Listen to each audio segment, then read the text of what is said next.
আসসালামু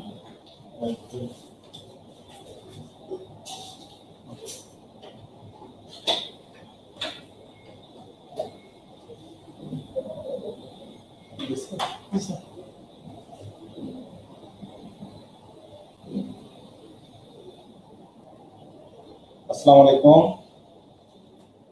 আমাকে কি শোনা যাচ্ছে?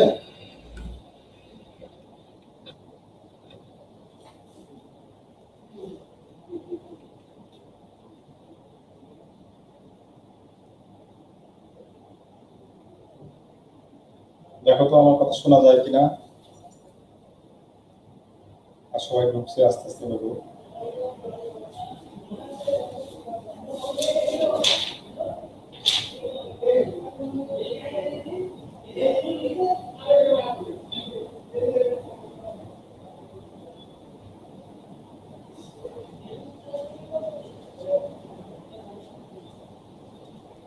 ওয়ালাইকুম আসসালাম। তোমরা কেমন আছো সবাই?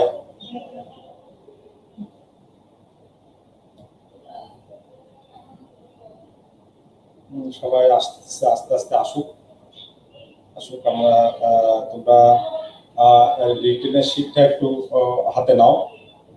গতদিন আমরা আইন বিভাগ এবং শাসন বিভাগ বোধহয় আমরা আলোচনা করেছিলাম।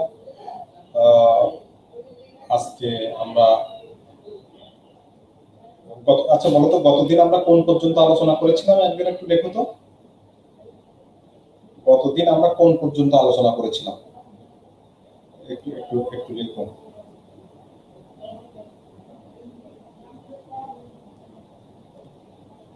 জামালপুর। আচ্ছা, খুব ভালো। তোমরা সারা দেশ থেকে আসো সবাই। তোমরা দেখো তো, আচ্ছা বলো তো একটু, গতদিন আমরা রিটেনে কোন টপিক পর্যন্ত আলোচনা করেছিলাম? লিখতে পারো তোমরা কষ্ট করে?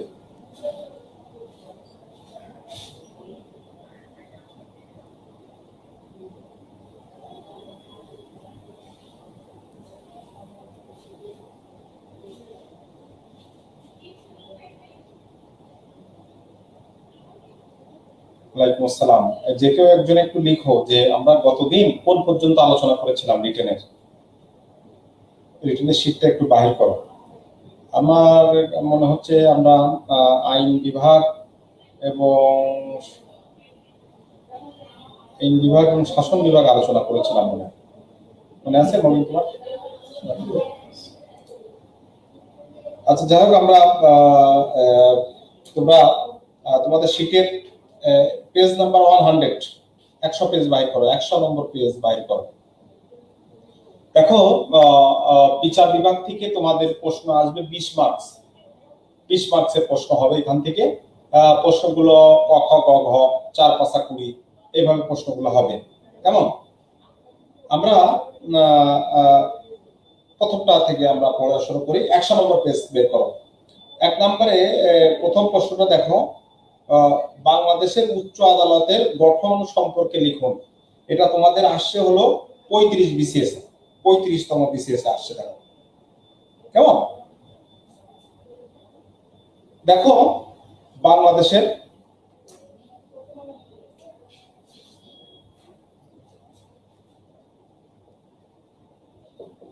আর্টিকেল 94, ওখানে বলা আছে বাংলাদেশের সর্বোচ্চ আদালতের নাম হলো সুপ্রিম কোর্ট। সুপ্রিম কোর্টের দুইটা বিভাগ থাকবে, একটা হচ্ছে হাইকোর্ট ডিভিশন আর একটা হচ্ছে অ্যাপিলেট ডিভিশন। বাংলাদেশের সংবিধানের 94 নম্বর অনুচ্ছেদে বলা আছে বাংলাদেশের সর্বোচ্চ আদালত হলো সুপ্রিম কোর্ট। ওই সুপ্রিম কোর্টের দুইটা বিভাগ থাকবে, একটা হচ্ছে হাইকোর্ট ডিভিশন আর একটা হচ্ছে অ্যাপিলেট ডিভিশন। তোমরা জানো অ্যাপিলেট ডিভিশন এখন বর্তমানে 6 জন বিচারপতি রয়েছে, including chief justice. Appellate division is the apex court. Appellate ডিভিশনের নিচে আছে হাইকোর্ট ডিভিশন, এর নিচে 64টা জেলায়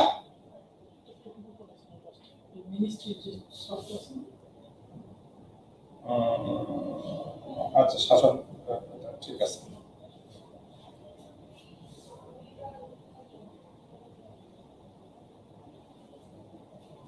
দেখো আমি আবার একটু বলছি। দেখো, সংবিধানের 94 নম্বর অনুচ্ছেদে বলা আছে বাংলাদেশের সর্বোচ্চ আদালতের নাম সুপ্রিম কোর্ট।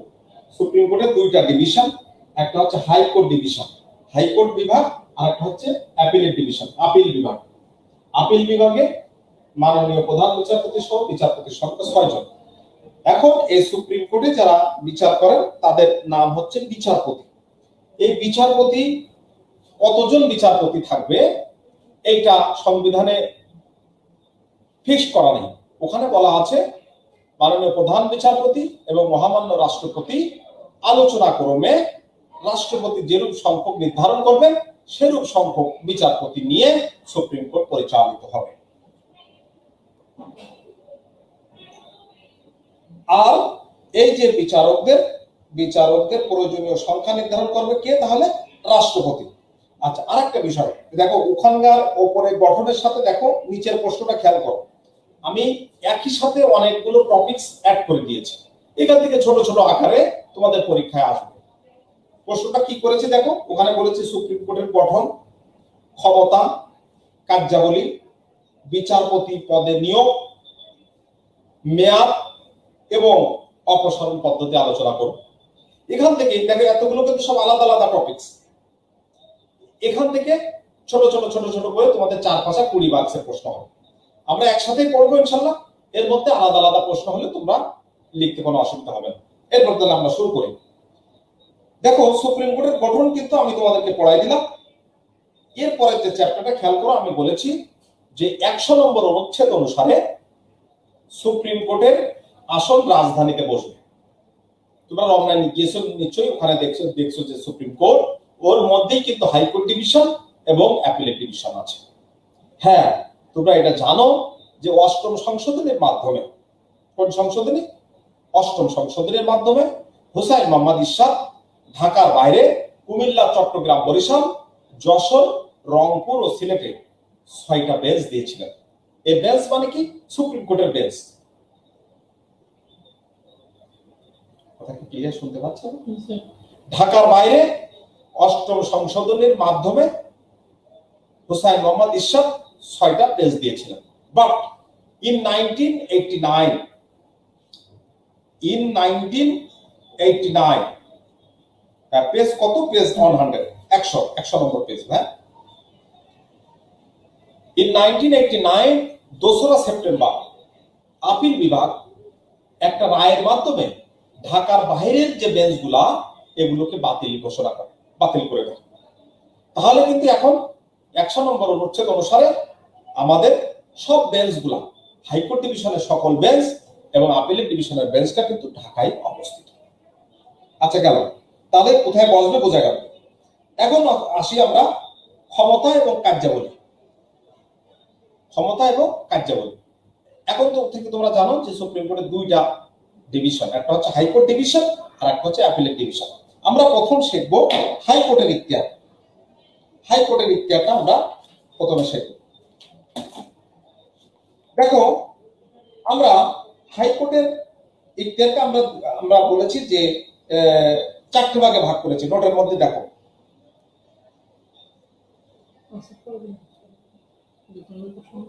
স্যার আপনি বললেন আপিল বিভাগের বিচারকের সংখ্যা 6 জন, কিন্তু সিটে 11 জন। 11 জনটা কেটে দাও, কারণ এই সিটটা যখন করা হয়েছিল তখন হয়তো এই সংখ্যা ছিল।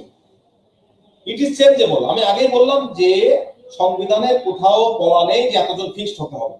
দেখো, তোমরা তো এখন অবশ্যই নেটে পড়াশোনা করো। তোমরা সুপ্রিম কোর্টে ঢোকো, সুপ্রিম কোর্ট অফ বাংলাদেশ। ঢোকার পরে হোমে যাওয়ার পরে ওখানে দেখবে অ্যাপিলেট ডিভিশন আছে, আপিল বিভাগ। ওখানে ক্লিক করো। ক্লিক করলে দেখবা যে ওখানে আপিল বিভাগের যে 6 জন আছে ওনাদের নাম আছে। সৈয়দ মাহমুদ হোসেন, উনি মাননীয় প্রধান বিচারপতি, এবং আর যে 5 জন ওনার নাম আছে। কেমন? তো সিটে থাকতেই পারে, সিটি চেঞ্জেবল। ভাইয়া, সিট চেঞ্জেবল, রাইট। তুমি সঠিক পয়েন্ট ধরেছো। এখন আমরা আসি পেজ নাম্বার কত পেজ রাখবো এটা। এখন আসি আমরা 101 নম্বর পেজে আসবো। প্রথমটা আছে অরিজিনাল জুরিসডিকশন, আদি ইখতিয়ার। দেখো, আদি ইখতিয়ার জিনিসটা কি? আদি ইখতিয়ার জিনিসটা হলো এট দি ফার্স্ট ইনস্ট্যান্স যেখানে যাওয়া যায়। আচ্ছা দেখো, তোমাকে যদি আহ, তোমাকে যদি কেউ আঘাত করে, তুমি কোথায় যেতে পারবা? হয় তুমি থানায় যেতে পারবা, অথবা কোর্টে যেতে পারবা।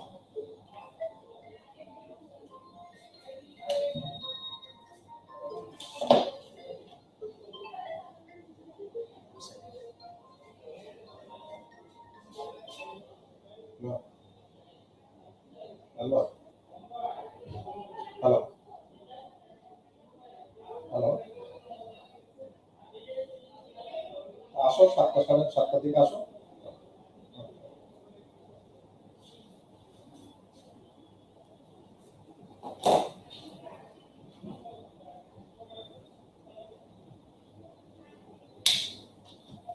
আচ্ছা ভাই, সরি ভাই, একটা ইমার্জেন্সি কল আসছিল। শোনো, আমি তোমাদেরকে এখন বোঝাবো হচ্ছে আদি ইখতিয়ার। জিনিসগুলো বুঝে নাও, তাহলে তোমাদের লিখতে সুবিধা হবে। আদি ইখতিয়ার হলো এট দ্য ফার্স্ট ইনস্ট্যান্স, যেখানে যাওয়া যায় সেটা হলো আদি ইখতিয়ার। আমি বললাম যে তোমাকে যদি কেউ আঘাত করে, তুমি প্রথমে কোথায় যাবা? থানায় যাবা, অথবা কোথায় যাবা? কোর্টে যাবা, তাই না? এই যে প্রথমে যেখানে যাবে, এটাকেই বলে আদি ইখতিয়ার। এখন আমি তোমাদেরকে রিট শিখিয়েছি নিশ্চয়ই, রিট শিখিয়েছি। আমি রিট কি বলেছিলাম বলতো? আমি বলেছিলাম যে যদি তোমার কোনো মৌলিক অধিকার লঙ্ঘিত হয়, মৌলিক অধিকার লঙ্ঘিত হলে তোমাকে প্রথমে যেতে হবে কোথায়? হাইকোর্টে যেতে হবে। হাইকোর্টে গিয়ে তুমি রিট করতে পারবা, because of writ is the original jurisdiction of the high court division. আমি তোমাদেরকে শিখিয়েছিলাম যে কোনো ব্যক্তির যদি মৌলিক অধিকার লঙ্ঘিত হয়, সে প্রথমে হাইকোর্টে যেতে হবে, হাইকোর্টে গিয়ে রিট করতে পারবে। তাহলে এই রিটটাই হচ্ছে হাইকোর্টের অরিজিনাল জুরিসডিকশন। তাহলে আদি ইখতিয়ার হয়ে গেল। আর আপিল ইখতিয়ার হলো এই যে অধস্তন আদালতের আদেশের তুমি ক্ষতিগ্রস্ত হলে, তখন কোথায় যাবা? এই হাইকোর্টে গিয়ে আপিল করতে পারবা। এরপর হচ্ছে রিভিশনাল ইখতিয়ার। সেটা হলো এই হাইকোর্ট বিভাগে একটা ক্ষমতা আছে, এই যে কোনো নথি পরীক্ষা করা, রায় পরীক্ষা করা, এই যে পরীক্ষা করার ক্ষমতা, এটা হচ্ছে রিভিশনাল ইখতিয়ার। আর একটা আছে রেফারেন্স ইখতিয়ার। সেটা কি? মতামত দেওয়ার ক্ষমতা। ওখানে আমি দেখো আমার সব কিছু নোট আমার হাতে লেখা। এই যে আইনগত বিষয়, আইনে কোনো ফল্ট হয়েছে কিনা, আইন মেনটেন করা হয়েছে কিনা, অধস্তন আদালত আইন মানছে কিনা, এটা পরীক্ষা করা এবং তার উপর মতামত দেওয়ার যে ক্ষমতা, this is reference power of the high court division. এই একটা বিষয়। এখন দেখো, আমি এখানে বলে দিয়েছি যে হাইকোর্ট বিভাগকে 3 ধরনের ইখতিয়ার দিয়েছে সংবিধান। আমি এবার সংবিধানের কথা বলেছি।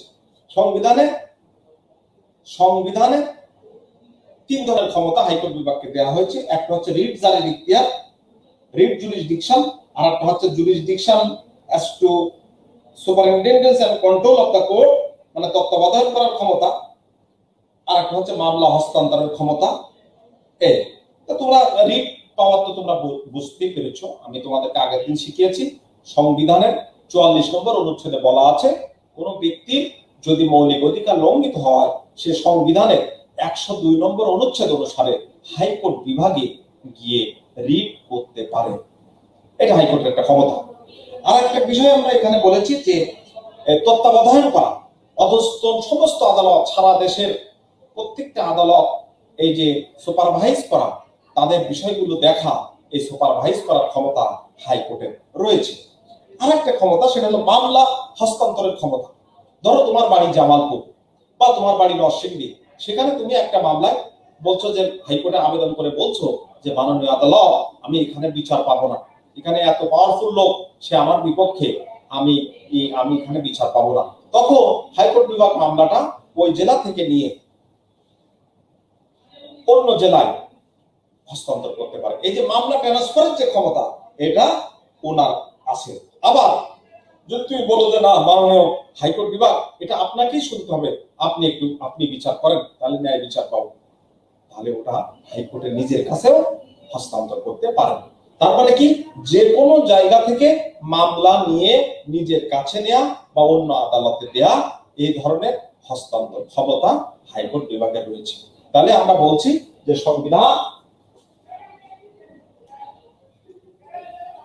সংবিধান হাইকোর্ট বিভাগকে কি কি ইখতিয়ার দিয়েছে আমরা বলেছি, বলো। রিট করার ইখতিয়ার, তারপরে সুপারভাইজিং পাওয়ার যেটা সেটা দিয়েছে, আর হচ্ছে মামলা হস্তান্তর করার ক্ষমতা, এটা হাইকোর্টকে দিয়েছে। কে দিয়েছে? সংবিধান দিয়েছে। আর 2 নম্বর হচ্ছে আপিল বিভাগের ইখতিয়ার। আপিল বিভাগের ইখতিয়ার, আপিলের division, it is the apex court of Bangladesh. Appeal বিভাগের ইখতিয়ার আছে, তোমরা ওখানে দেখো, আমরা বলেছি অ্যাপিলেট জুরিসডিকশন, যে হাইকোর্ট বিভাগ যে রায়গুলো দেবে তার বিরুদ্ধে কোথায় যাওয়া যাবে? আপিল বিভাগে যাওয়া যাবে। তারপরে পরোয়ানা জারি বা নির্বাহ করার ক্ষমতা। দেখো, আপিল বিভাগের কোন আদেশ যদি তুমি লঙ্ঘন করো, তাহলে যে কোনো আদেশ দেওয়ার ক্ষমতা, তদন্ত করার ক্ষমতা, সেটা এক্সিকিউট করার ক্ষমতা, এটা কিন্তু আপিল বিভাগে রয়েছে। নির্বাহ ক্ষমতা, তুমি যে কোনো আদেশ যদি লঙ্ঘন করো, যে কোনো পানিশমেন্ট দেওয়ার ক্ষমতা আপিল বিভাগে রয়েছে। আর একটা হলো পুনর্বিবেচনা, রিভিউ। দেখো, আমি কতদিন বলেছিলাম, এই যে 16তম সংশোধনী পুনর্বিবেচনা, 16তম সংশোধনী হাইকোর্ট ডিভিশন বাতিল করে দিয়েছে, সরকার আপিল করেছে। আপিল করার পরে অ্যাপিলেট ডিভিশন রায় দিয়ে দিয়েছে, হাইকোর্টের রায় কিন্তু কনফার্ম করেছে অ্যাপিলেট ডিভিশন। এখন সরকারের পক্ষ থেকে কি করা হয়েছে বলতো? রিভিউ আবেদন করা হয়েছে। তাহলে রিভিউ আবেদনটা সব সময় মনে রাখবা, যে আদালত রায় দিয়েছে সেই আদালতেই, কারণ রিভিউ মানে কি? পুনর্বিবেচনা।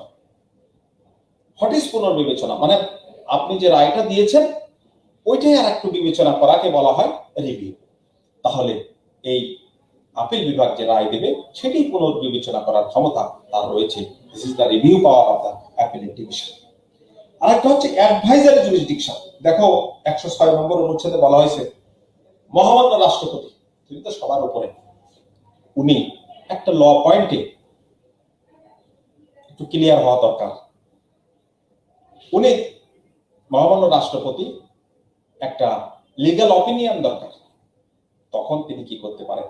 আপিল বিভাগে লিখবে যে আমার এখানে একটু ব্যাখ্যা দেন, আমাকে বোঝান, আমাকে একটু উপদেশ দেন, অ্যাডভাইজারি জুরিসডিকশন, যে এটা লিগ্যাল ফোর্সটা কি। তখন ওনারা একটা লিখিত মতামত দিবেন যে এই বিষয়টাই। তবে মনে রেখো, এই যে মতামত, ইট ইজ নট বাইন্ডিং আপন দা অনারেবল প্রেসিডেন্ট অফ বাংলাদেশ। হ্যাঁ, উনি ওটা বোঝার জন্য এটা উনি দেখবেন, but it is not binding আপন দা অনারেবল প্রেসিডেন্ট।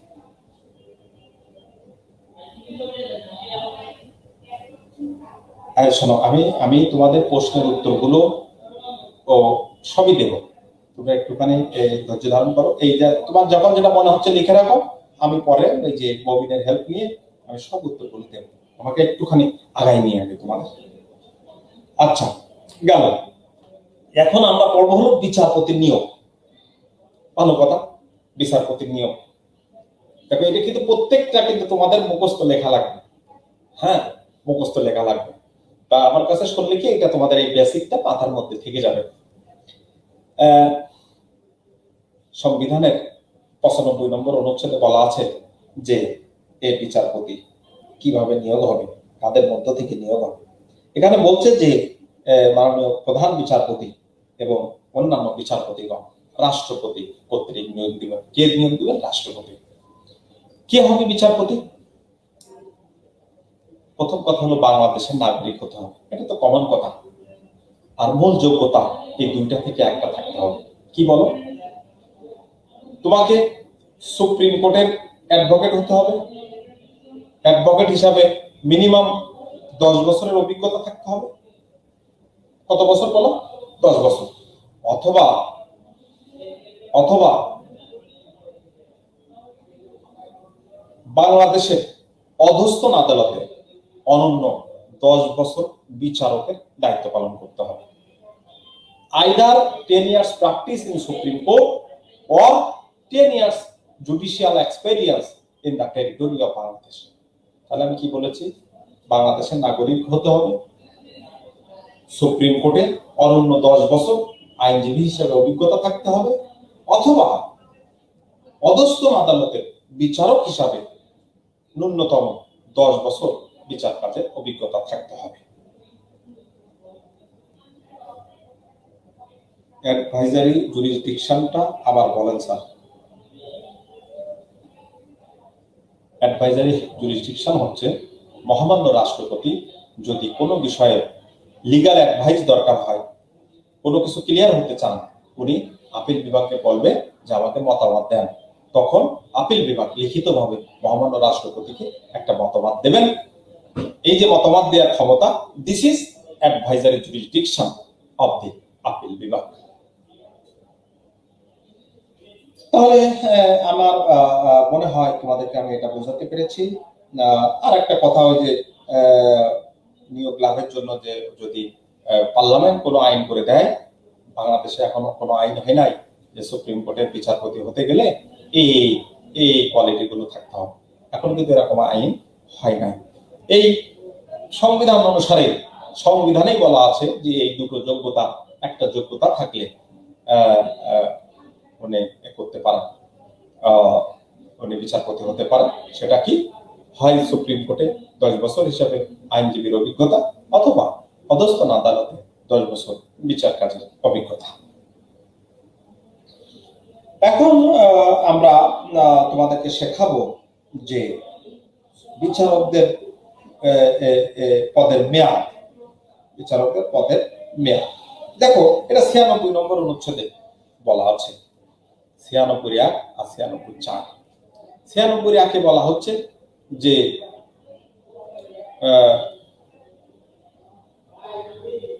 মবিন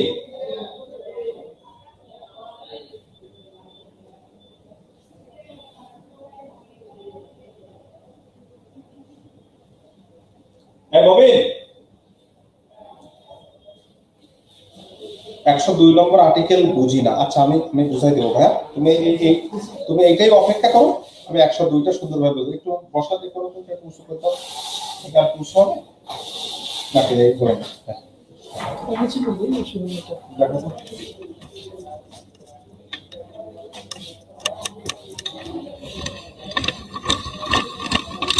ঠিক আছে,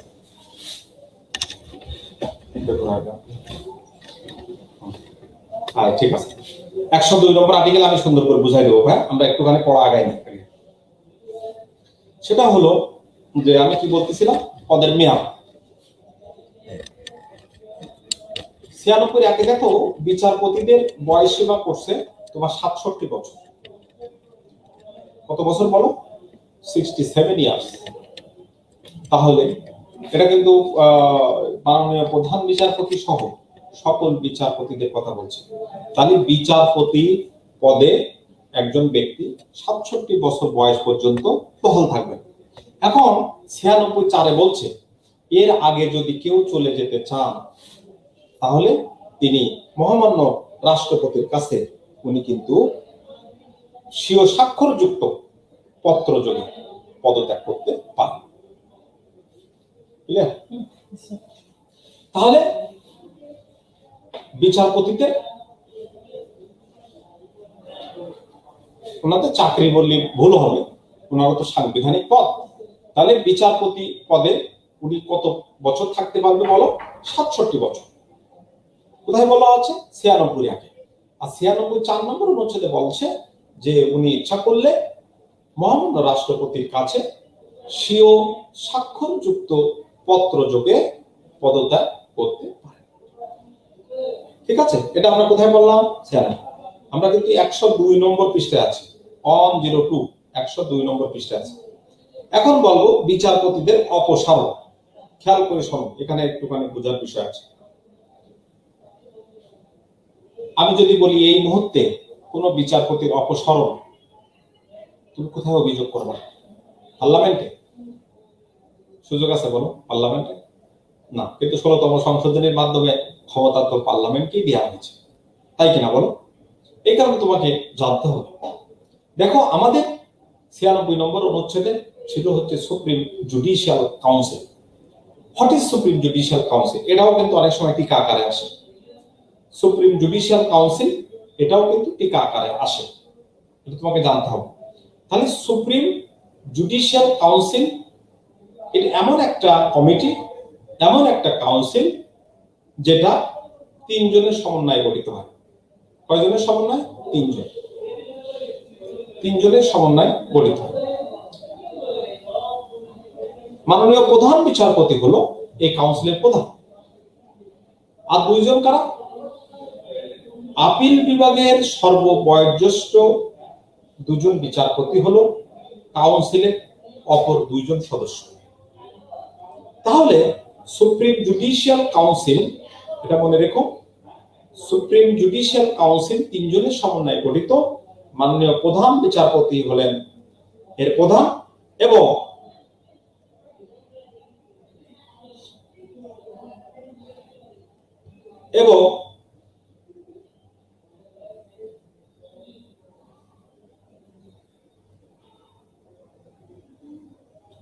আর 2 জন হচ্ছে আপিল বিভাগের সর্ববয়োজ্যেষ্ঠ বিচারপতি। আচ্ছা একটা জিনিস দেখো, যদি এই 3 জনের মধ্যে কারোর বিরুদ্ধে তোমার অভিযোগ থাকে, তাহলে উনি কিন্তু ওই কাউন্সিলে থাকতে পারবেন না, পরবর্তী জন তার স্থলাভিষিক্ত হবে। এখন এই কাউন্সিল তার কোন বিচারপতির বিরুদ্ধে যে অভিযোগ আসবে সেটা তদন্ত করবে। তদন্ত করে তার প্রতিবেদন কার কাছে জমা দেবে বলতো? ওই প্রতিবেদনটা দিবে হচ্ছে মহামান্য রাষ্ট্রপতির কাছে। কার কাছে দেবে? মহামান্য রাষ্ট্রপতির কাছে। মহামান্য রাষ্ট্রপতি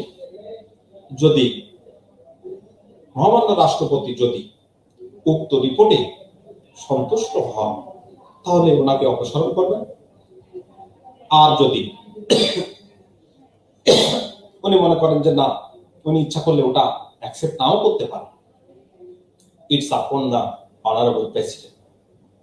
তাহলে এটা গেল হচ্ছে। আচ্ছা এখন তাহলে আমি কি বলতেছিলাম, 16তম সংশোধনের মাধ্যমে এই ক্ষমতাটা সুপ্রিম জুডিশিয়াল কাউন্সিল থেকে সংসদের কাছে গেল। বাট 16তম সংশোধনী বাতিল হয়ে গেল, অ্যাপিলেট ডিভিশন ওটা কনফার্ম করে দিল। এই মুহূর্তে কিন্তু তাহলে আর পার্লামেন্টে যাওয়ার কোনো সুযোগ নেই। You have to go to the supreme judicial council because of সর্বশেষ রায়। তোমরা জানো যে সুপ্রিম কোর্টের আপিল বিভাগের রায় এটা সবার জন্য বাধ্যকর। রায়ে 16তম সংশোধনী বাতিল হয়ে গিয়েছে। আচ্ছা আমার মনে হয় তোমরা বুঝছো। এরপরে ভাইয়া 102 নম্বর পৃষ্ঠায় এই প্রশ্নটা কিন্তু খুবই গুরুত্বপূর্ণ। এই যে নির্বাহী বিভাগ থেকে বিচার বিভাগ পৃথকীকরণ, দেখো খেয়াল করো ভাইয়া, 102 নম্বর পৃষ্ঠায় যাও, দেখো নির্বাহী বিভাগ থেকে বিচার বিভাগ পৃথকীকরণ। আমি বিষয়টা বিশদভাবে লিখে দিয়েছি, তোমরা পড়ো, তোমাদের ভালো লাগবে। একদম ইন্ট্রো আমি হিস্ট্রিক্যাল ব্যাকগ্রাউন্ড দিয়ে লিখে দিয়েছি। এখানে যে বিচার বিভাগ পৃথকীকরণের প্রেক্ষাপট, পৃষ্ঠা উল্টা কিভাবে কিভাবে হয়েছে তোমাদেরকে দেখিয়ে দিচ্ছে। এসে একদম সে 47 থেকে শুরু করে মাজদার হোসেন ভার্সেস বাংলাদেশ, এটা ইন এ নাটশেল আমি তোমাদেরকে একটু বোঝানোর চেষ্টা করেছি। এরপরে সেপারেশনের পরে এই যে 1 নভেম্বর 2007 এই যে ফুল কোর্টের মাধ্যমে, আচ্ছা একটা জিনিস হলো, একটা হচ্ছে ফুল কোর্ট আর একটা হচ্ছে ফুল বেঞ্চ। ফুল কোর্ট মানে হচ্ছে সুপ্রিম কোর্টের হাইকোর্ট বিভাগ এবং আপিল বিভাগের সমস্ত বিচারপতি বসে যখন কোনো ডিসিশন নেন সেটাকে বলে ফুল কোর্ট ডিসিশন। আর ফুল বেঞ্চ হচ্ছে সুপ্রিম কোর্টের আপিল বিভাগের বিচারপতিদের যে ডিসিশন ওইটা হচ্ছে বলা ফুল বেঞ্চ। এই যে একজন লিখছো যে ওখান থেকে আসো, উনি ভালো জানবেন, উনি হয়তো প্র্যাকটিস করেন, কিন্তু সবাই তো আর প্র্যাকটিস করেন না, যার কারণে আমাকে একটু বলতে হয়। আচ্ছা যাই হোক, এটা তোমরা পড়ে নেবা, আমি মূল কথাটা আমি তোমাদেরকে বুঝাই দিচ্ছি, খুব ভালো করে শোনো। এটা কিন্তু আজকে তোমরা একটু কষ্ট করে হলে পড়বা, এই এই এই সেপারেশনের শীটটা একটুখানি পড়বা, আমি তোমাদেরকে রিকোয়েস্ট করছি। তাহলে কি হবে জানো, এই সেপারেশনের বিষয়টা তোমাদের কাছে একদম ক্লিয়ার হয়ে যাবে। আমি আমার ক্ষুদ্র জ্ঞানে চেষ্টা করেছি একটু পরিষ্কার করে লেখার জন্য। আমি তোমাদেরকে এখন একটু বেসিকটা একটু বুঝিয়ে দিচ্ছি। দেখো, সেপারেশন মানে তিনটা বিষয়। খেয়াল করো, পৃথকীকরণ মানে তিনটা বিষয়। এক বিভাগের লোক অন্য বিভাগে বসবে না, এক বিভাগের লোক অন্য বিভাগের কাজ করবে না, এক বিভাগের লোক অন্য বিভাগের কাজে হস্তক্ষেপ করবে না। দেখো, তোমরা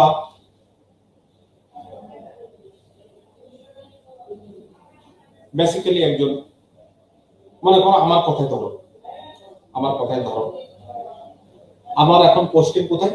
আইন মন্ত্রণালয়। আচ্ছা, আমার কথা বাদ দাও, আমি তোমাদেরকে নর্মালি বুঝাই দিই। 1 নভেম্বর 2007 আগের কথা দিয়ে বুঝাই দিই। ধরো তুমি একজন প্রশাসনের লোক, অ্যাডমিন ক্যাডারের একজন মানুষ। তোমরা জানো যে 1 নভেম্বর 2007 আগে ম্যাজিস্ট্রেট বলতে বোঝাতো শুধুমাত্র বিসিএস প্রশাসন ক্যাডারের সদস্যদের। তখন ম্যাজিস্ট্রেসির ক্লাসিফিকেশন কি ছিল? Magistrate of first class, magistrate of second class, magistrate of third class. Magistrate of first class, magistrate of second class, magistrate of third class. All magistrates were the members of the প্রশাসন cadre, admin cadre. কারণ কি? 1 November 2007 আগে ফৌজদারি মামলায় দেখো অপরাধ কিন্তু দুই প্রকার, একটা হলো দেওয়ানি, একটা ফৌজদারি। যারা তোমরা লয়ার স্টুডেন্ট তারা খুব ভালো জানো, কিন্তু যারা লয়ার না তাদেরকে একটু বোঝার জন্য আমি বলছি। দেওয়ানি হলো কি? জায়গা জমি, পারিবারিক বিষয়, দেনমোহর, ভরণ পোষণ, ক্ষতিপূরণের মামলা, কোন পদ নিয়ে প্রশ্ন, দিস ইজ দেওয়ানি। আর ফৌজদারি কোনগুলা? ক্রিমিনাল অফেন্স কোনগুলা? চুরি, ডাকাতি, মারামারি, রেপ, অ্যাবডাকশন, মার্ডার, এগুলো হলো ফৌজদারি। কেমন? এখন 1 নভেম্বর 2007 আগে ফৌজদারি অপরাধের সমস্ত মামলা শুরু হতো কিন্তু এই প্রশাসন ক্যাডারের ম্যাজিস্ট্রেটদের কাছে, এবং যেগুলো মামলা বিচারের জন্য প্রস্তুত হতো দায়রা আদালতে চলে যেত। আর 5 বছর পর্যন্ত সাজা দেওয়া, আমার কথাটা একটু বুঝে নেওয়ার চেষ্টা করো। 5 বছর পর্যন্ত সাজা দেওয়ার ফৌজদারি অপরাধের বিচার করার ক্ষমতা এটা কিন্তু প্রশাসন ক্যাডারের অফিসাররাই করত। এখন ওই যে একটু আগে তোমাকে বললাম, সেপারেশন মানে তিনটা বিষয়। এক বিভাগের লোক অন্য বিভাগে বসবে না, এক বিভাগের লোক অন্য বিভাগের কাজ করবে না, এক বিভাগের লোক অন্য বিভাগের কাজে হস্তক্ষেপ করবে না। কিন্তু দেখো, 1 নভেম্বর 2007 আগে শাসন বিভাগের লোকই কিন্তু বিচার বিভাগের একটা অংশের কাজ করতেন। এটা করা যাবে না। তাহলে এই যে আমি তোমাদেরকে বলেছি, ওই সেই হিস্ট্রিক্যাল ব্যাকগ্রাউন্ড দিয়ে লাস্ট আমি টেনে দিয়েছি বাংলাদেশে। আর দেখো, সংবিধানে কিন্তু আমাদের সংবিধান কার্যকর হয়েছে 1972 সালের 16 ডিসেম্বর। সেই সংবিধানের কিন্তু 22 নম্বর অনুচ্ছেদে লেখা ছিল বা লেখা আছে, the state shall ensure the separation of judiciary from the executive. রাষ্ট্র নির্বাহী বিভাগ থেকে বিচার বিভাগ পৃথকীকরণ নিশ্চিত করবে। দেখো, এই পৃথকীকরণ কার্যকর হচ্ছে কিন্তু 1 নভেম্বর 2007। কোথায় 16 ডিসেম্বর 72 আর কোথায় 1 নভেম্বর 2007? এই যে ব্যবধান, বিকজ অফ বিভিন্ন কারণে এটা কিন্তু করা হয় না। ডিউরিং দ্য কেয়ারটেকার গভর্নমেন্ট তোমরা জানো যে এটা হয়েছে, আর বর্তমান সরকার ক্ষমতায় এসে কিন্তু এটাকে এলাও করেছে।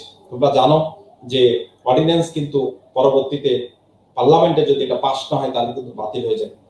বর্তমান সরকার কিন্তু এটা পাস করে দিয়েছেন বলেই আজকে এই সেপারেশনটা সম্ভব হয়েছে। তাহলে এই যে সেপারেশনের কারণে এখন কি হয়েছে বলতো?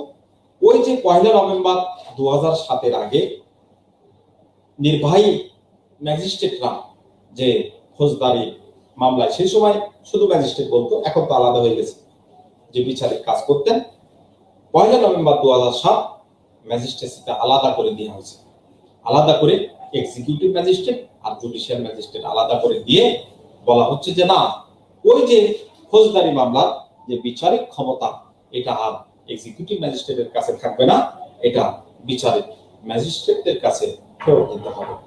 সেই কারণেই কিন্তু সেপারেশন হয়েছে, জুডিশিয়াল ম্যাজিস্ট্রেট পদ সৃষ্টি করে ওই ফৌজদারি মামলাগুলো তাদের কাছে ফেরত দেওয়া হয়েছে। হ্যাঁ, এখন তোমরা প্রশ্ন করতে পারো যে ভাইয়া তাহলে কি এখন প্রশাসন ক্যাডার কোনো বিচার করছে না? হ্যাঁ, করছে। তোমরা জানো যে ডিএম বা এডিএম এর কোর্টে সিআরপিসি 144, 145, 100, 107 এই বিষয়গুলো তো আছেই, সাথে আরো অনেক বিষয় আছে। একই সাথে মোবাইল কোর্ট অ্যাক্ট 2009 এই আইন অনুসারে এই যে ভ্রাম্যমাণ আদালত পরিচালনা করছে কিন্তু প্রশাসন ক্যাডারের সদস্যরা।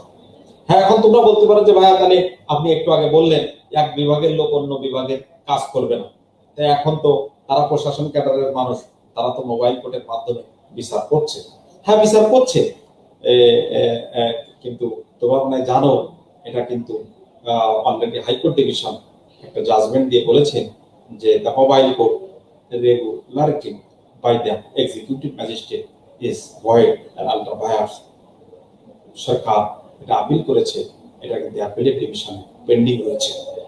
দ্য কোর্ট উইল ডিসাইড বা সুপ্রিম কোর্ট উইল ডিসাইড যে মোবাইল কোর্ট কার কাছে থাকবে। যাই হোক, এটা কিন্তু চ্যালেঞ্জ হয়েছে এই পয়েন্টে।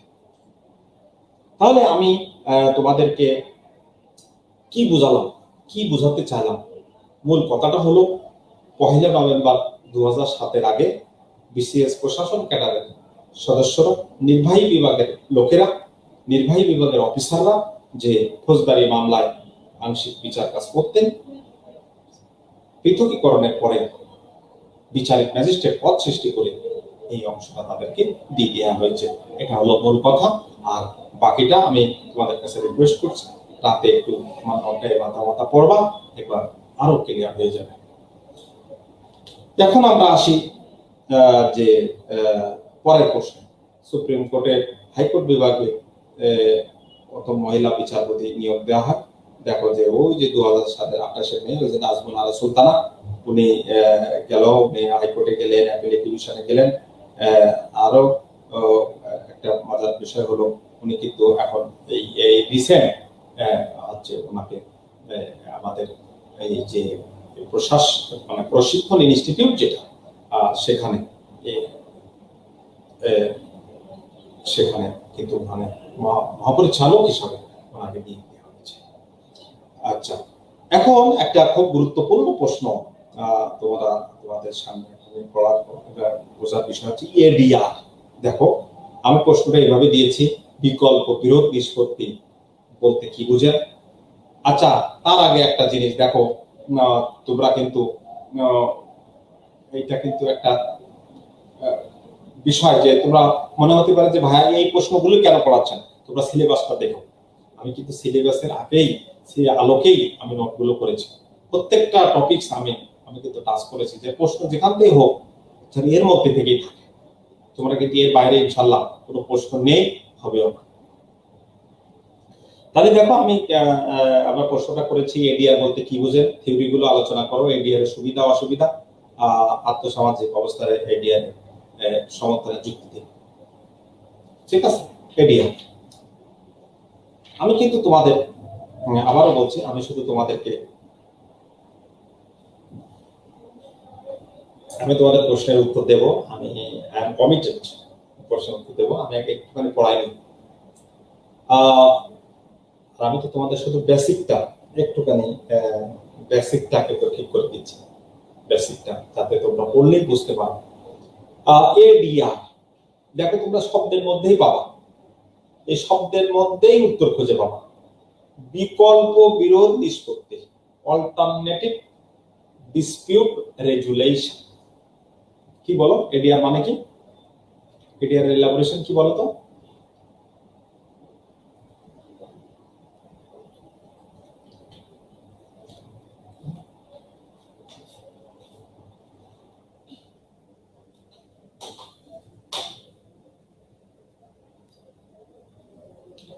এডিআর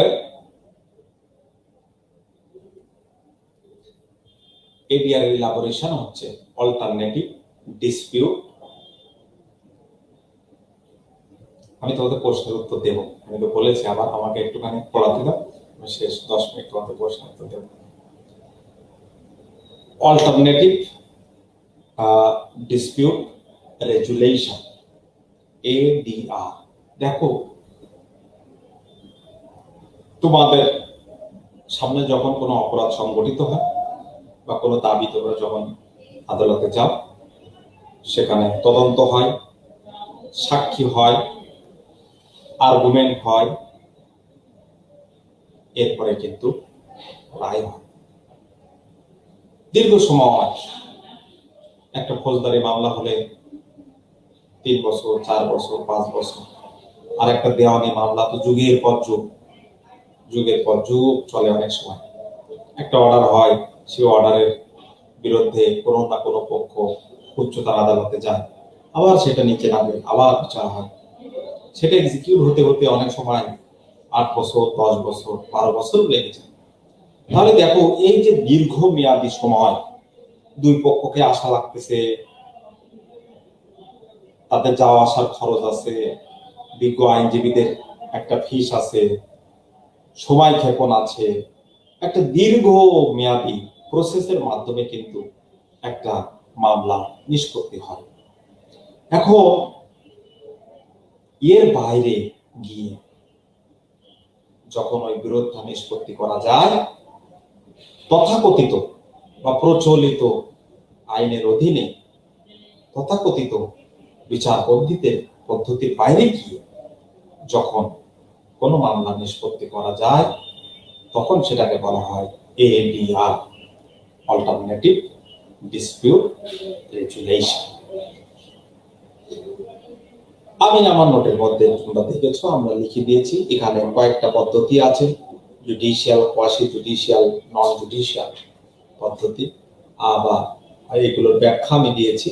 এবং আমি বলেছি যে থিওরি 3 ভাবে, দেখো 105 নম্বর পৃষ্ঠা আমরা বলেছি যে কয়েকটা পদ্ধতিতে আমরা এগুলো নিষ্পত্তি করতে পারি।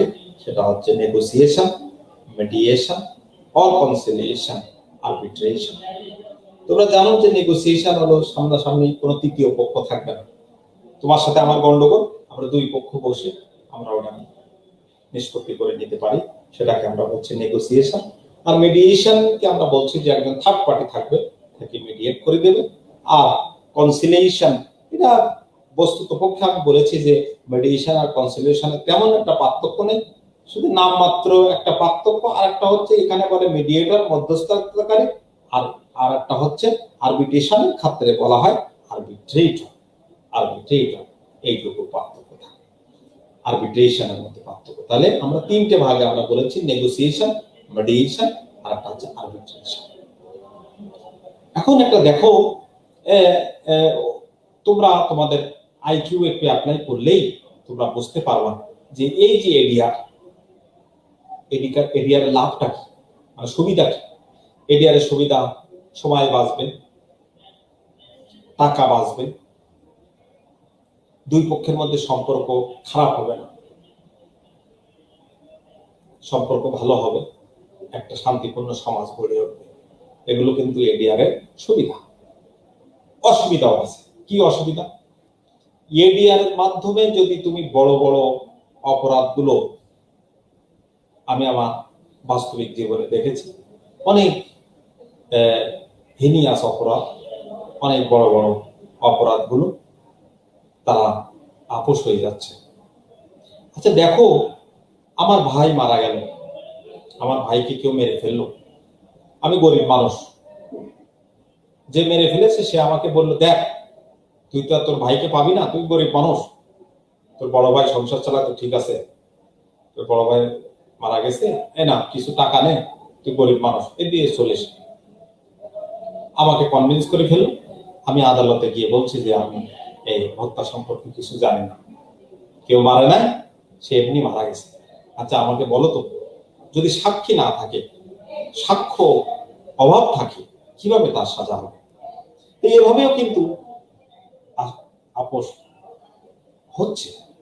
কিন্তু আমরা বলতে চাচ্ছি যে এডিআর এর মাধ্যমে যদি এই বড় বড় হিনিয়াস অপরাধগুলো, যেমন রেপ মামলা, ডাকাতি, মারা, এই সমস্ত অপরাধ যদি এডিআর হয়, তাহলে সমাজ ব্যবস্থা কিন্তু আবার ভেঙে পড়বে। কারণ তোমার ভাই মারা গেছে, আমার ভাই মেরে ফেলছে, এটা শুধু আমার বিষয় না, এটা কিন্তু সোসাইটিরও বিষয়, রাষ্ট্রেরও বিষয়। এই কারণে বড় বড় অপরাধগুলো, জঘন্য অপরাধগুলো এডিআর নিষ্পত্তি করা যাবে না, সমাজ ব্যবস্থা ভেঙে পড়বে।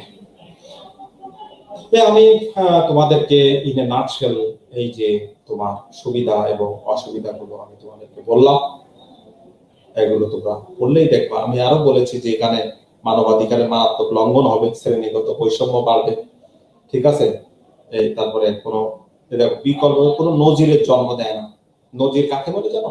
প্রিসিডেন্ট, নজির, যে আগের রায় দেখে পরবর্তী দেখা যাচ্ছে কোনো আইনে কিছু নেই, কিছু একটা মামলা একটা কোর্ট রায় দিয়েছে, ওই ধরনের কোনো বিষয় যদি পরবর্তীতে জন্ম দেয়, ওই রায়ের আলোকে কিন্তু এটা সমাধান করা যায়, যেটাকে বলা হয় প্রেসিডেন্ট, যেটাকে বলা হয় নজির। এই নজিরের মাধ্যমে নিষ্পত্তি করা যায়। কিন্তু বলছি এডিআর হলে তখন আর নজির সৃষ্টি হয় না, কোনো প্রেসিডেন্ট জন্ম হয় না। কারণ তোমার আমার সাথে যে বিষয়টা আপোষ হয়েছে, এইটার সাথে পরবর্তী কোনো ঘটনা মেলানো যাবে না। তো তোমরা এটা দেখো। আর একটা জিনিস দেখো, পরে আর একটা প্রশ্ন, খুব ইম্পর্টেন্ট প্রশ্ন, 106 তোমরা পেজ বের করো, 106 নম্বর পেজ বের করো, 106 106। দেখো, গ্রাম আদালত। তোমরা মনে হয় সবাই গ্রাম আদালতের সাথে পরিচিত না? গ্রাম আদালত, গ্রাম আদালত হলো আমি প্রশ্নটা আগে পড়ি, তোমরা দেখো। গ্রাম আদালতের গঠন, ক্ষমতা, সিদ্ধান্ত চূড়ান্ত হওয়ার এবং আপিলের বিধান আলোচনা করো। গ্রাম আদালতে মামলা নিষ্পত্তির সময়সীমা উল্লেখ করো। গ্রাম আদালতের কোনো মামলা কিভাবে স্থানান্তর করতে পারেন? এখান থেকে তুমি শোনা, আমি বারবার বলছি যে তোমাদের কিন্তু প্রশ্ন ভেঙে ভেঙে আসবে। দেখা যাচ্ছে গ্রাম আদালতের উপরেই তোমাকে ক খ গ ঘ চলে আসবে, কিছু করার নেই। এই কারণে আমি যেভাবে লিখে দিয়েছি, তোমাদের একটু কষ্ট করে এগুলো পড়ে নিতে হবে। দেখো, আমরা এখানে বলেছি যে গ্রাম আদালত গঠিত হয় একটা আইন দিয়ে, সেই আইনটার নাম হচ্ছে গ্রাম আদালত আইন 2006। আইনটার নাম কি বলো? গ্রাম আদালত আইন 2006। ওই আইনে আমরা বলেছি যে গ্রাম আদালত গঠিত হয় ওই আইনের 5 ধারায়। ওই আইন মানে কি? ওই যে গ্রাম আদালত আইন, এই আইনের 5 ধারায় বলা আছে যে কাদের নিয়ে গ্রাম আদালত গঠিত হবে। ওখানে আমরা বলেছি একজন চেয়ারম্যান আর উভয় পক্ষ করে 2 জন করে। ধরো তোমার আর আমার গন্ডগোল হয়েছে, তুমি 2 জন নিবা, তার মধ্যে একজন মেম্বার হতে হবে। আমি 2 জন নিলাম, তার মধ্যে একজন মেম্বার হতে হবে। তাহলে কত? 2 আর 2 4, আর চেয়ারম্যান একজন। তাহলে কত? ইউনিয়নের চেয়ারম্যান। তাহলে এই 5 জন নিয়ে গ্রাম আদালত গঠিত হবে। এখন হচ্ছে গ্রাম আদালতের ইখতিয়ার হলো মানে ক্ষমতা, যে ইউনিয়নে অপরাধ সংঘটিত হবে, তুমি আমাকে আঘাত করেছ, যে ইউনিয়নের মধ্যে আঘাত করেছ, গ্রাম আদালত আইন কি ওইটাই তো পড়াচ্ছি। পার্লামেন্টে একটা আইন পাস হয়েছে, গ্রাম আদালত আইন 2006। ওই আইন দিয়েই এই গ্রাম আদালত গঠিত হয়েছে। পার্লামেন্টে একটা আইন পাস হয়েছে 2006 সালে, গ্রাম আদালত আইন 2006। ওই আইন অনুসারে গ্রাম আদালত, আমি একটু আগে বললাম, গ্রাম আদালত কারে নিয়ে গঠিত হয়? যে ইউনিয়নে মারামারি হয়েছে বা কোনো ঘটনা হয়েছে বা কারো জায়গা দখল করে নিয়েছে, ওই ইউনিয়নের চেয়ারম্যান এবং যে 2 পক্ষের মধ্যে সমস্যা হবে, ওই 2 পক্ষের 2 জন 4 জন আর চেয়ারম্যান একজন, এই 5 জন নিয়ে গ্রাম আদালত গঠিত হবে। আমি মনে হয় তোমাদেরকে বোঝাতে সক্ষম হয়েছে। আর একটা হলো তোমার কবে শেষ করতে হবে? অপরাধ সংঘটিত হওয়ার 30 দিনের মধ্যে, আর দেওয়ানি মামলায় 60 দিনের মধ্যে নিষ্পত্তি করতে হবে। তাহলে ফৌজদারি মামলায় 30 দিন আর দেওয়ানি মামলায় 60 দিনের মধ্যে নিষ্পত্তি করতে হবে। আচ্ছা, এখন কথা হলো গ্রাম আদালতের ক্ষমতা কতটুকু? ৭৫,০০০ টাকা পর্যন্ত জরিমানা করার ক্ষমতা। গ্রাম আদালত তো জেল দিতে পারবে না তোমার, বা তুমি একটা অপরাধ করেছো ৭৫,০০০ টাকা পর্যন্ত, ৭৫,০০০ টাকা পর্যন্ত জরিমানা করার ক্ষমতা গ্রাম আদালতে থাকবে। আর কি হবে, আর কি হবে যে এই যে সিভিল দেওয়ানি অপরাধের ক্ষেত্রে ওই প্রকৃত মালিককে ওইটা প্রত্যর্পণ করার আদেশ দিতে পারে। এই তুমি জায়গা দখল করেছো, যাও ওই জায়গাটা তাকে ফেরত দাও, এই আদেশ দিতে পারে। এখন কথা হলো, এই যে গ্রাম আদালত কোন অর্ডার দিল, গ্রাম আদালত বললো যে এই ওই জায়গা ওকে ফেরত দাও, তুমি বললে না আমি এই জায়গা ফেরত দেবো, তখন ওই যে চেয়ারম্যানের আদেশের বিরুদ্ধে তুমি কোথায় যাবা? বা তুমি ওকে ওর কিছু ধান ক্ষতি করে দিছো, ফসল নষ্ট করে দিছো, ঘর বাড়ি ভাঙছো, তখন গ্রাম আদালতের যে চেয়ারম্যান, বা গ্রাম আদালত রায় দিল যে ৭৫,০০০ টাকা জরিমানা দেবে। তুমি বললে না আমি ৭৫,০০০ টাকা জরিমানা দিতে পারবো না। দিতে পারবো না মুখে তো বললে হবে না, ওই আদেশটাকে তোমার চ্যালেঞ্জ করতে হবে, ওই চেয়ারম্যানকে চ্যালেঞ্জ করতে হবে। কোথায় চ্যালেঞ্জ করবো সেটাই আমি বলছি। যদি দেওয়ানি মামলা হয় ওই জেলার, ওই ইউনিয়ন যে জেলার মধ্যে, ওই জেলার জজ সাহেবের কাছে, আর যদি জজ সাহেব মানে কি ওই উপজেলার একজন সিভিল জজ আছে, আবার ওই উপজেলার একজন ম্যাজিস্ট্রেট আছে। এই ম্যাজিস্ট্রেট মানে কিন্তু জুডিশিয়াল ম্যাজিস্ট্রেট, তবু তার কাছে যেতে ফার্স্ট ক্লাস ম্যাজিস্ট্রেট হতে হবে, প্রথম শ্রেণীর ম্যাজিস্ট্রেট। তাহলে এক কথায় ফৌজদারি মামলা হলে ম্যাজিস্ট্রেটের কাছে, আর দেওয়ানি মামলা হলে সহকারী জজের কাছে আপিল করা যাবে। আমি মনে হয় বোঝাতে পারলাম। আবারও বলছি, দেওয়ানি মামলা হলে ওই ইউনিয়ন যে উপজেলার মধ্যে, সেই উপজেলার ক্ষমতা যে সহকারী জজের কাছে তার কাছে, আর ফৌজদারি মামলা হলে ম্যাজিস্ট্রেটের কাছে আপিল করা যাবে। আর ওই বলছি মামলা স্থানান্তরের ক্ষমতা যদি ওই জেলার চিফ জুডিশিয়াল ম্যাজিস্ট্রেট মনে করে ফৌজদারি মামলা যে কোনো সাথে নিজের কাছে নিতে পারে বা কোনো ম্যাজিস্ট্রেটের কাছে দিয়ে বিচার করতে পারে। আর যদি সিভিল মামলা হয়, দেওয়ানি মামলা হয়, জায়গা জমির মামলা হয়, তাহলে ওই জেলার যিনি জজ সাহেব, জেলা ও দায়রা জজ, উনি ওই মামলাটা ট্রান্সফার করে নিজের কাছে নিয়ে আসতে পারেন, আবার ওইটা অন্য কারোর কাছে দিয়ে বিচার করাতে পারে। তো আমি বিশ্বাস করি তোমরা গ্রাম আদালত বুঝেছো। আর যদি কোনো অসুবিধা থাকে সন্ধ্যার পরে একবার রিডিং করবা, ইনশাল্লাহ তোমরা বুঝতে পারবে। এরপরের প্রশ্নটা একটু দেখাও, 107 নাম্বার পৃষ্ঠা, 107-এ যাও। এই যে যুদ্ধ অপরাধের জন্য গঠিত ট্রাইব্যুনাল, আন্তর্জাতিক অপরাধ ট্রাইব্যুনাল, এটা তোমাদেরকে একটু জানতে হবে। আমি তোমাদেরকে বেসিক জিনিসটা একটুখানি দিচ্ছি, আর তোমরা সেটা পড়বা। বেসিক জিনিসটা আগে একটু দিই। দেখো, আমি প্রথম সংশোধনীতে তোমাদেরকে এটা বলেছিলাম কিনা জানি না, এই যে যুদ্ধ অপরাধ, এই যুদ্ধ অপরাধটা হয়েছে ডিউরিং দ্য ওয়ার, আর আমাদের আইনটা হয়েছে কবে? 1973 সালে। যে আন্তর্জাতিক অপরাধ ট্রাইব্যুনাল যে আইনটা,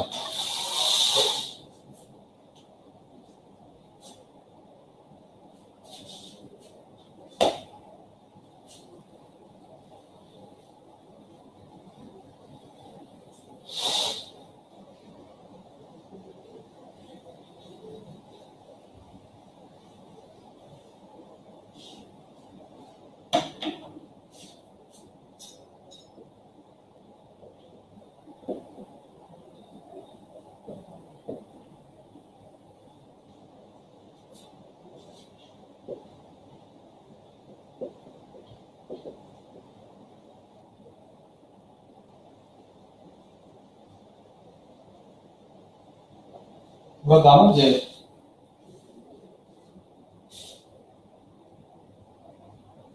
the international crimes tribunals act 1973,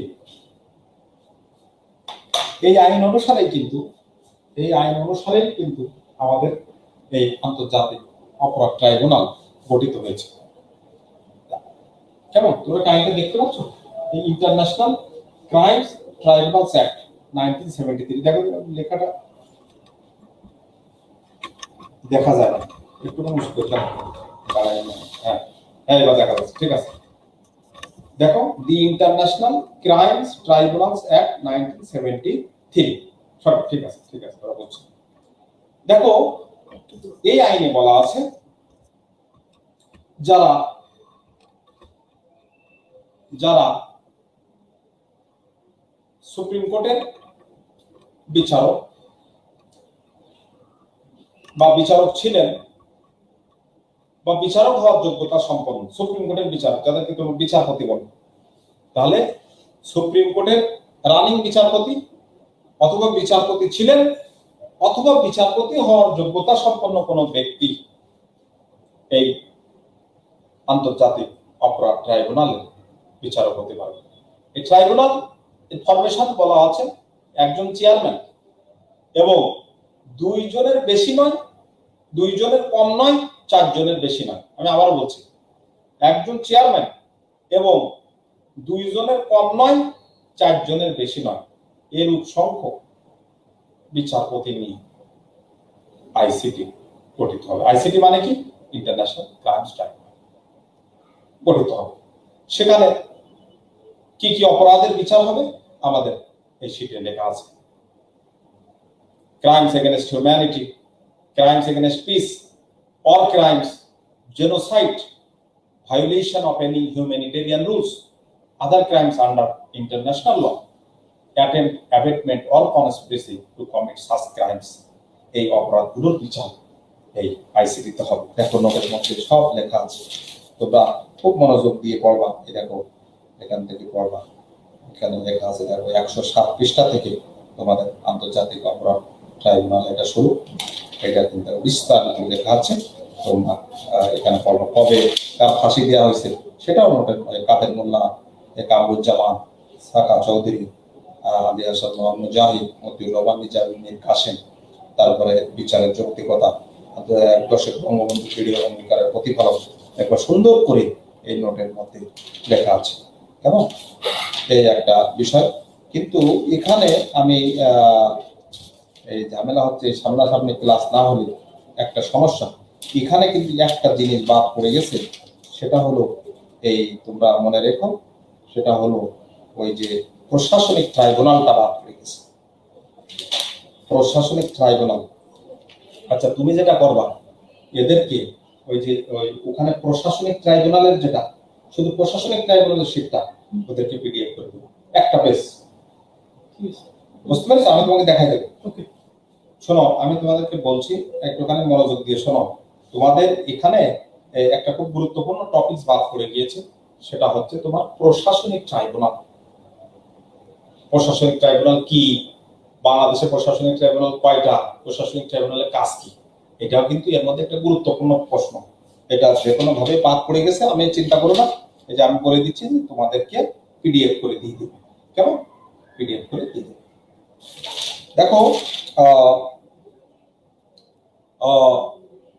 আমি একটুখানি বলি, তোমরা একটু মনোযোগ দিয়ে শোনো।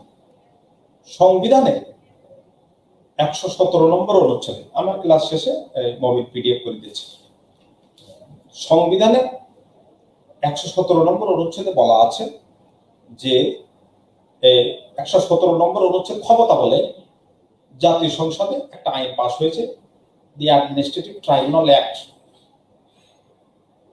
মানে প্রশাসনিক ট্রাইব্যুনাল আইন পাস হয়েছে 1980 সালে। এই প্রশাসনিক ট্রাইব্যুনাল আইন অনুসারে কিন্তু এই প্রশাসনিক ট্রাইব্যুনাল গুলো গঠিত হয়েছে। কেমন পাইছো? সেটা পাইছো? আমার ওইটা দাও, আমি দেখাই দিচ্ছি। শুধু ওই পেজটা ওদেরকে পিডিএফ করে দাও, ওই যে পেজটা ওটা দিলাম, দেখা দিচ্ছি। এক সেকেন্ড দাও, এক সেকেন্ড দাও। কত? 89 পেজে আছে। দাঁড়া দাঁড়া দাঁড়া, আছে বলে আমার তো ভুল হচ্ছে। দাঁড়াও, ওটা বলছি 89 পেজে আছে। আচ্ছা আচ্ছা আচ্ছা, 89 কই? হ্যাঁ 89 পেজে তো অ্যাটর্নি জেনারেলের কাজ। 89 পেজে আছে স্যার, 80, হ্যাঁ 6 জনের ফাঁসিটা ঠিক আছে, আমি যা পড়াচ্ছি সেটা আগে করো।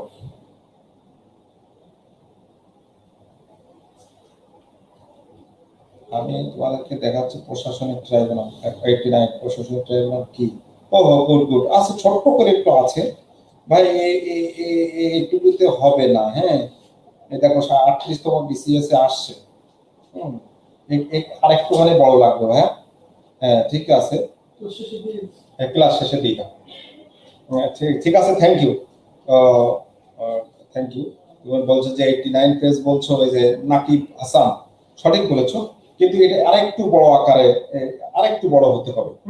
ওটা ওখানে আছে। তোমরা, আমি জাস্ট বেসিক কথাটা আমি তোমাদেরকে বলে দিই যে সংসদে দাও পেশটা আমার কাছে দাও, সংসদে আইন দিয়ে যে প্রশাসনিক ট্রাইব্যুনাল গঠিত হলো, এই পেশটা শুধু এইটা এখান থেকে এইটুকু, বুঝছো? ওদের 5 মার্কসের জন্য দেখছা, আমি আগে একটু পড়াই দিই। তাও দেখো, প্রশাসনিক ট্রাইব্যুনাল হচ্ছে এক সদস্য বিশিষ্ট ট্রাইব্যুনাল। এক সদস্য কে থাকবে? জেলা জজ পদমর্যাদার একজন ব্যক্তি ওই ট্রাইব্যুনালের সদস্য। মানে এখানে কিন্তু সদস্য মানে কি, উনি বিচারক কিন্তু সদস্য। যেরকম তোমরা পিএসসি মেম্বার বলো, পিএসসি সদস্য বলো না, কিন্তু তুমি যে মেম্বারের কাছে ভাইবা দিবা, উনি কিন্তু তোমার বোর্ডের চেয়ার, উনি কিন্তু ভাইবাটা নেবেন। আমি বুঝাতে পারলাম কিনা? ঠিক, ওনার পোস্টের নাম হচ্ছে পিএসসি মেম্বার, ঠিক আছে, বাট উনি কিন্তু একজন বিচারক। এখন দেখো, এই যে এই ট্রাইব্যুনাল বাংলাদেশে আমি বলেছি যে বর্তমানে 7টি প্রশাসনিক ট্রাইব্যুনাল আছে। দেখো ওটা 89 পেজে সব নাই, 89 পেজে সব নাই।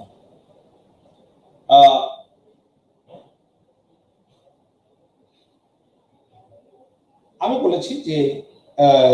বলেছি যে বাংলাদেশে বর্তমানে 7টি প্রশাসনিক ট্রাইব্যুনাল আছে।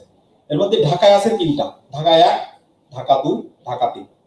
ওই দেখবেন নিবন্ধন অধিদপ্তরের মাঝখানে, তোমরা যারা হাইকোর্টের মোড়ে গিয়েছো, ওই তোমার কি বলে শিক্ষা ভবনের ওই সাইডে, কলেজ রোডের ওই সাইডে তোমার 3টা, ঢাকায় আছে 3টা।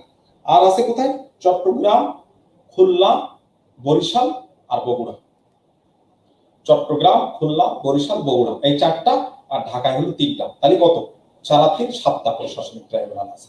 এখন কথা হলো যে এখানে কাদের, এই ট্রাইব্যুনালে কাদের বিচার হয়, কিসের বিচার হয়? কোন সরকারি কর্মকর্তা কর্মচারী যদি ক্ষতিগ্রস্ত হয়, তাকে যদি সাসপেন্ড করা হয়, তার পেনশন যদি আটকায় দেওয়া হয়, সে কোথায় যাবে? তার ডিপার্টমেন্টের বিরুদ্ধে এখানে আবেদন করবে। তখন যদি দেখে তোমাকে অন্যায়ভাবে পেনশন আটকায় দেওয়া হয়েছে, তখন এই ট্রাইব্যুনাল থেকে তোমার অথরিটিকে নির্দেশ দেওয়া হবে টু প্রোভাইড ইউ। কথা ক্লিয়ার?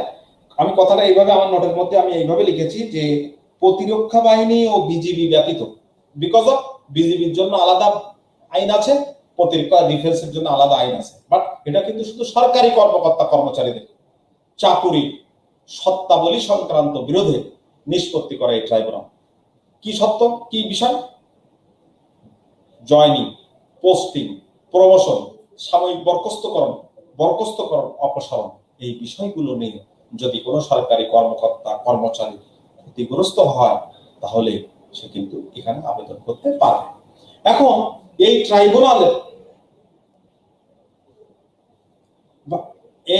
ট্রাইব্যুনালের আদেশের বিরুদ্ধে কোথায় যেতে পারবে?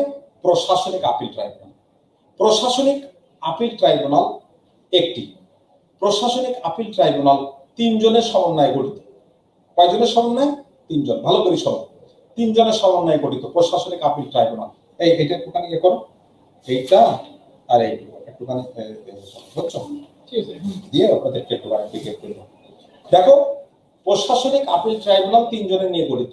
একজন বিচারপতি হলেন এর প্রধান, আর 2 জন, একজন প্রশাসন ক্যাডার, যিনি যুগ্ম সচিবের নিচে নয়, যুগ্ম সচিবের নিচে নয়, আর একজন হচ্ছে জেলা জজ এর নিচে নয়। তাহলে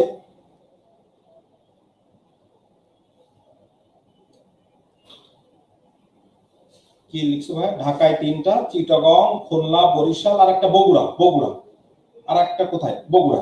আমি তোমাদের এখনই পিডিএফ দিচ্ছি ভাই, পিডিএফ দিচ্ছি, ও কাজ করতেছি, দিয়ে দিচ্ছি ভাই। তো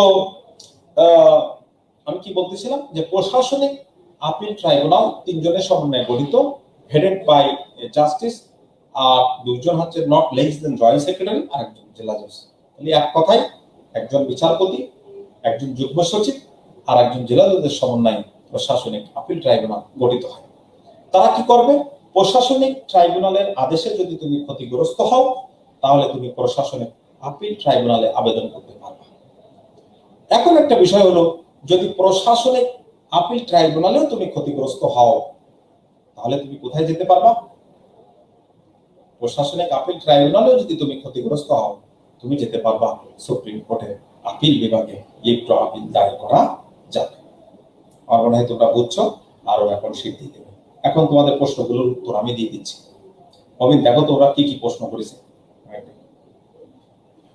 আর তোমাদের পিডিএফ আকারে দিয়ে দিচ্ছে। ওদের কি হয়েছে, কি জুম করবে না, রিটেনে করা লাগে না? হ্যাঁ,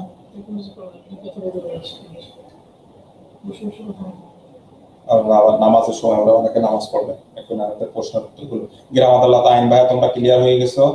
স্যার আদালত কয় প্রকার? আদালত তোমরা জানো 2 ধরনের, একটা হচ্ছে দেওয়ানি আদালত, একটা ফৌজদারি আদালত। দেওয়ানি আদালত, একটা ফৌজদারি আদালত। বিজিএস এক্সামের মাধ্যমে হয়, রাইট? জুডিশিয়ারি ম্যাজিস্ট্রেট নিয়োগ হয়। এরপরে তারাও আগের প্রশ্নগুলো অ্যাডভাইজারি জুডিশিয়াল আমি তোমাদেরকে বুঝাই দিয়েছি। আদালতগুলোর পাওয়ারের ক্রমটা কি বলবেন স্যার? পাওয়ারের ক্রমটা বলবো না কেন, অবশ্যই বলবো। যদি তুমি দেওয়ানি বলো, তাহলে সহকারী জজ, এর উপরে সিনিয়র সহকারী জজ, এরপরে যুগ্ম জেলা জজ, এরপরে অতিরিক্ত জেলা জজ, এরপরে হচ্ছে জেলা ও দায়রা জজ। আর তুমি ম্যাজিস্ট্রেসিতে বলো যদি judicial magistrate, senior judicial magistrate, additional chief judicial magistrate, chief judicial magistrate. আর মেট্রোপলিটন এরিয়ায় metropolitan magistrate, additional chief metropolitan magistrate and chief metropolitan magistrate. এটা হায়ারার্কি। স্যার আপনি বললেন আপিল বিভাগের বিচারকের সঙ্গে 6 জন, কিন্তু সেটি 11 জন। এটা আমি বলে দিয়েছি, এটি চেঞ্জেবল। এটা এখন 6 জন। তোমরা সুপ্রিম কোর্টের এতে ঢুকলেই, গুগলে সার্চ করে আপিল বিভাগে ঢুকলেই বুঝতে পারবা যে এখন কয়জন।